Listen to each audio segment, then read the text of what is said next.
Bonsoir Kevin, nous sommes le jeudi 24 septembre. Bien nourrir son cerveau, qu'est-ce que ça veut dire? Eh bien, ça veut dire que, contrairement à ce que l'on croit souvent, les protéines, mais aussi les graisses, les sucres, sont tous nécessaires au développement et au fonctionnement du cerveau. L'absence de certains éléments provoque parfois des déficits cognitifs ou accélère le vieillissement cérébral. Alors ici, on a des cacahuètes, de l'huile, des champignons, des poivrons, de la salade, de tomates. Ça, c'est du cilantro, poivron, du radis, des poireaux, du beurre. Tout est important. Voilà. Pas besoin d'être strict au niveau de la diète.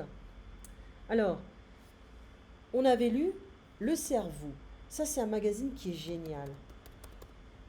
Voilà, c'était celui-là. Voilà. Je regardais si je te l'ai envoyé en fait. Non. Voilà, je te l'envoie parce que c'est incroyable. Je deviens très distraite. Trop de travail. Alors, ça arrive, hein. Alors, voilà, ça arrive ici. Le cerveau, comment connaître, alors connaître son cerveau pour mieux manger. Neurodiététique. On ne sait pas si c'est vraiment une nouvelle discipline. Voilà. Donc c'est un magazine qui est vraiment bien fait. Et voilà. L'alimentation a-t-elle de vrais effets sur notre cerveau? Alors, je vais zoomer parce que je ne vois pas trop bien. Oui, s'il est vrai que notre cerveau et donc notre intelligence, notre comportement, notre humeur, notre santé cérébrale dépendaient de notre alimentation. Le titre attire, le sujet déchaîne les passions. Loin des oiseaux de malheur qui nous annoncent que notre alimentation nous empoisonne à chaque instant, ou que nos performances intellectuelles sont uniquement dans notre assiette, nous avons voulu, avec cet essentiel cerveau et psycho, tenter de démêler le vrai du faux et vous éclairer sur cet organe qui nous fascine, parce qu'il nous gouverne. Il est vrai qu'avec un nombre de connexions entre ces cellules supérieures au nombre d'étoiles que compte la Voie lactée, mais qui pourra vérifier, le cerveau mérite notre considération. Il est vrai aussi que si le corps est le temple de l'esprit, comme le disait Saint Paul, nous avons à en prendre soin autant que notre organisme. Personne n'en connaît le fonctionnement réel, mais la plupart d'entre nous savent qu'il est influencé par des facteurs métaboliques et nutritionnels. Quand l'hypoglycémie, une légère diminution de la concentration sanguine en glucose, la source d'énergie des cellules, nous atteint, nous avons du mal à rassembler nos esprits. Quand l'alcool envahit notre pensée, nous avons du mal à rester lucide. Bien manger, bien manger pour mieux penser. Pour avoir un premier aperçu du rôle de la nutrition dans le cerveau, faisons l'inventaire de son contenu. Des cellules, neurones et autres, composées de graisse et de cholestérol en abondance. Des synapses, les zones d'échange entre neurones, dépendant des acides gras oméga 3. Des neurotransmetteurs, les molécules de communication entre neurones formées d'acides aminés. Des cofacteurs enzymatiques qui facilitent les réactions chimiques issues de certaines vitamines B9, B12, B6, B1. Or, nous trouvons tous ces aliments, tous ces nutriments dans notre assiette.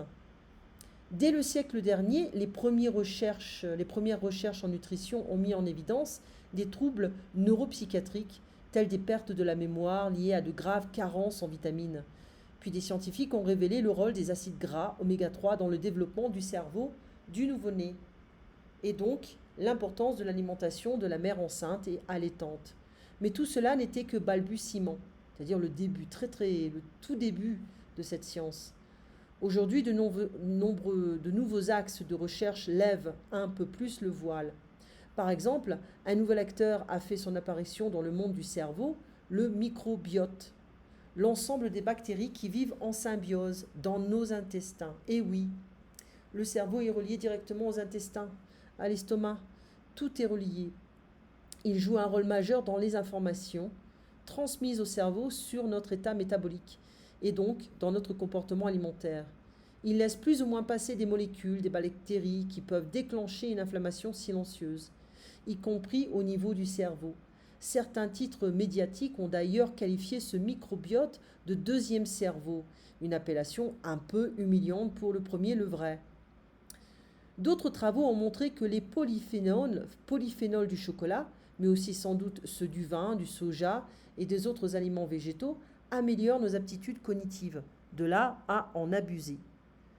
Plus sérieusement, les recherches les plus modernes suggèrent qu'une alimentation trop riche en sucre, en graisse ou en calories serait associée à un risque accru de dépression, ou encore dans une pathologie nommée syndrome métabolique, très fréquente car liée à l'excès de graisse au niveau du ventre. On observe une diminution du volume de cerveau, c'est-à-dire que si on a un gros ventre, on a un petit cerveau.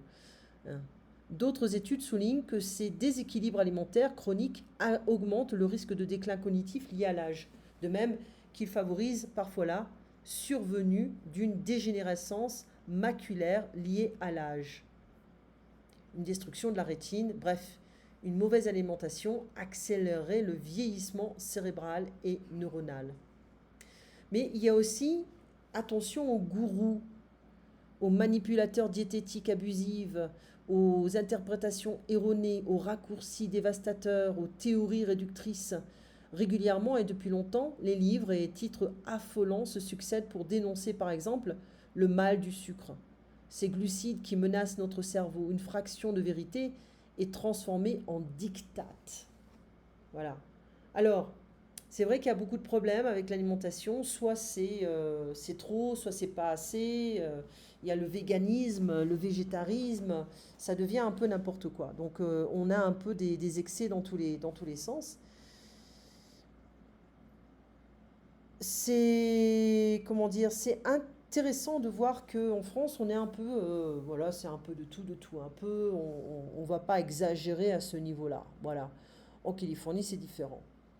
Donc il faut voir où on habite, quels sont les dictates de beauté, esthétique dans chaque pays, dans chaque État. Et là, ça peut être aussi une indication. D'accord? Ils disent que c'est marrant ici, le végétarisme est présenté comme l'arme anti-violence alors que Hitler lui-même était végétarien. La viande est donc aussi au banc des accusés, etc. Donc il y a tout un tas de problèmes à ce niveau-là. Pour revenir à notre Skype,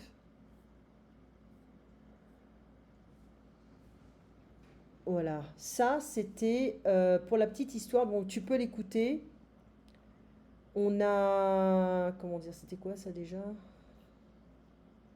Cette petite chose, je me demande comment, Voilà. insidieusement, cette petite chose a pu s'installer de manière irrémédiable sur nos tables, à côté des assiettes. Au début, on l'a méprisée, on l'a laissée de côté.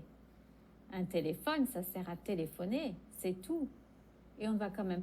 Là, tu te souviens, c'était le téléphone portable qui n'existait pas avant et qui s'immisce dans nos vies privées, sur la table, quand on mange, partout. Voilà. On n'a plus vraiment ces relations sociales privilégiées que l'on avait, surtout entre les Français, parce que le repas était très sacré, très important. Et maintenant, on a le repas avec le téléphone portable. Donc il n'y a plus cette communication. On prend des photos qu'on oublie.